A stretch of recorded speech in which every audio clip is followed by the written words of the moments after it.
It is the summer of August 9th, 378 AD, upon the fertile lands of Thrace, in the modern southeastern Balkan region.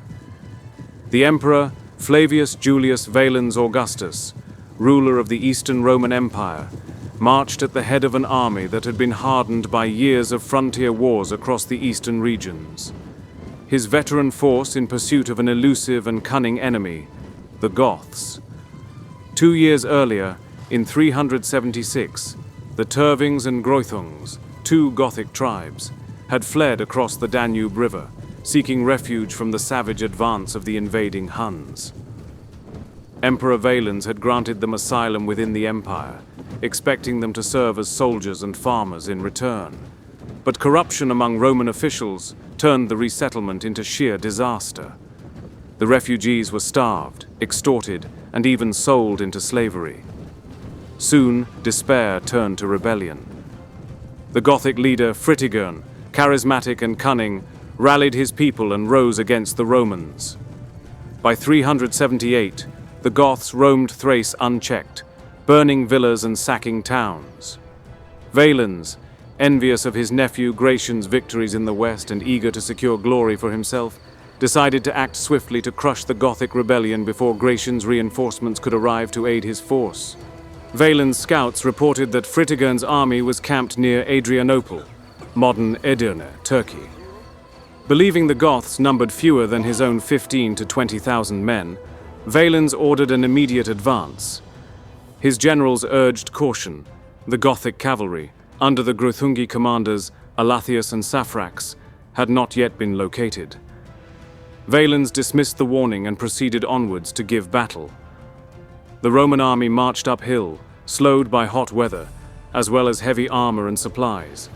By mid-afternoon, they reached the Gothic wagon lager, a defensive circle of wagons protecting the Gothic camp. But the Romans were exhausted and in need of water. Fritigern, seeing the Romans in disarray, sent envoys offering peace, but this was just a ploy. He needed to buy his army some more time, for they were without their main cavalry force and knew they would arrive back shortly. Negotiations failed. The Goths then set the surrounding fields on fire, causing vast amounts of smoke to disperse across the battlefield, which worsened the heat exhaustion and dehydration felt by the Romans. The smokescreen was an excellent ploy by Fritigern, as it acted as a natural deterrent preventing the Romans from advancing forward, which further bought the Goths more time. Regardless of the facts, Valens was in no hurry to initiate battle. He sent forth one of his Magister Militums to continue negotiating with the Goths for the return of some of their captured Roman prisoners. It was at this point where the Roman right flank, all cavalry, without orders, spontaneously charged forward towards the Gothic lines. Why they did was not certain. Perhaps they wanted to gain glory for themselves, using the smokescreen for cover, then hitting the Goths by surprise, believing a shock charge of heavy cavalry would send the Goths into a panic. But this was not to be the case. The Goths, with just enough time to position themselves and absorb the charge, held their lines and did not give the Romans an inch.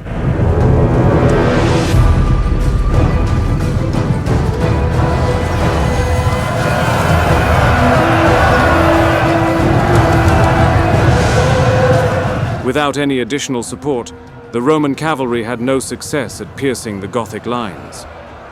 This was a disastrous start to the battle for Valens and the Romans.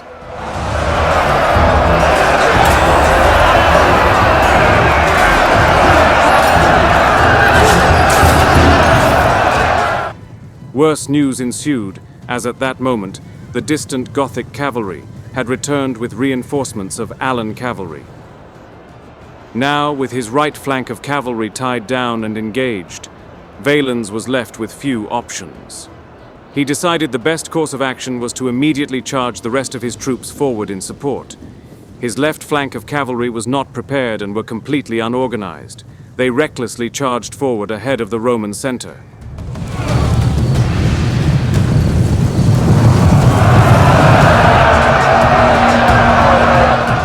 The Roman cavalry on the right, already tied down and engaged, were in a state of disarray after the failure of the first assault. Once they witnessed the arrival of the Allan and Gothic cavalry, they were sent into panic. Many held their ground, but some succumbed to cowardice. They broke off and fled the battlefield. The Gothic and Allan cavalry swooped in from the flanks and rear and devastated the Roman right flank. Although having suffered a major setback, Valens' right did not completely collapse in the moment.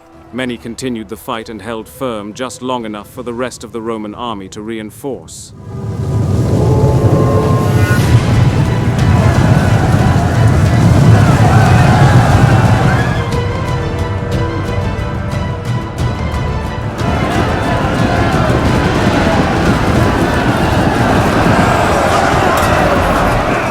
The arrival of the rest of Valens' force was a sight of relief for the cavalry commanders on the buckling Roman right. The hardy and experienced Roman legions at the center crashed into the lines of Gothic infantry, the sheer mass of men pushing back the tribesmen.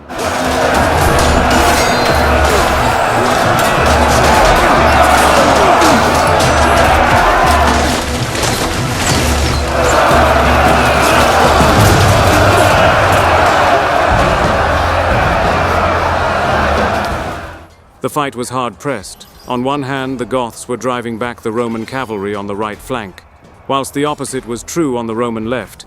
It was their cavalry who were winning the fight and driving back the Gothic infantry toward the safety of their wagon lager. The gaps left open by the Roman cavalry on their right flank allowed Gothic infantry to pour inward and flank the Roman infantry at the center. The legions, although very capable, were not going to be able to fight on two fronts for long. At this point, the Roman cavalry on Valens' right were driven far enough back from the main engagement that Fritigern was able to break off detachments of Allan cavalry and send them towards the aid of their struggling troops on the Roman left.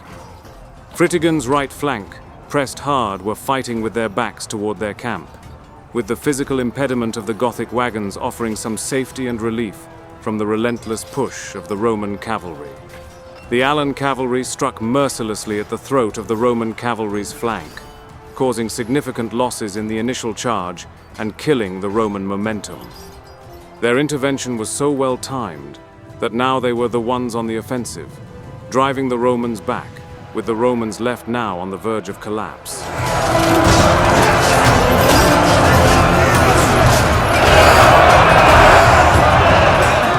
At this very moment was when the Goths had turned the tide of the battle. Their cavalry, having successfully routed the Roman right, wheeled back around and charged at the rear of the exposed Roman center. Soon after, the Roman left flank gave way and was routed. The Gothic riders wheeled behind them, now fully encircling Valens' army in a deadly ring of steel. The Roman legions' experienced infantry veterans held the lines from collapsing. However, regardless of how elite the Roman troops were, no fighting force on the planet could have done much against a full encirclement. It was a well-known fact amongst ancient historians as well as philosophers that when a force is fully surrounded with no hope of escape, they will fight like a cornered beast, making them all the more dangerous. This was the case for the Roman troops on both of their flanks. They desperately fought in a violent rage, cutting down many Goths before they met their end. The reality of the situation amongst the legions at the very center became obvious. They too were soon to be trapped. With an avenue of escape still a viable option, most of the Roman troops dropped their weapons and fled in panic. In the rout, the emperor himself was left behind. Many Romans still stayed by his side, fighting on to the very last. A great Roman army of about 20,000 men was reduced to roughly a third of its size by the time nightfall came, and the slaughter simmered down. It was reported by the historian Ammianus Marcellinus that the emperor was abandoned by his guards. Some tried to retrieve him, but the majority of the cavalry fled.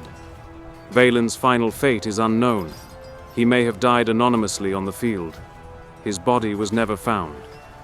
An alternative story circulated after the battle that Valens had escaped the field with his bodyguard and hid in a peasant's cottage.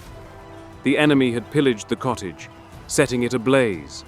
Apparently unaware, Valens was inside, killing him in the fire. Neither of the accounts can be verified for sure. The defeat at Adrianople was catastrophic. The Eastern Roman field army was annihilated. Adrianople marked a turning point in Roman history. For the first time in many years, the barbarian forces had destroyed a major imperial army and slain a Roman emperor in battle. The empire would never fully recover its dominance. Within a generation, the Visigoths, descendants of Fritigern's followers, would sack Rome itself in 410.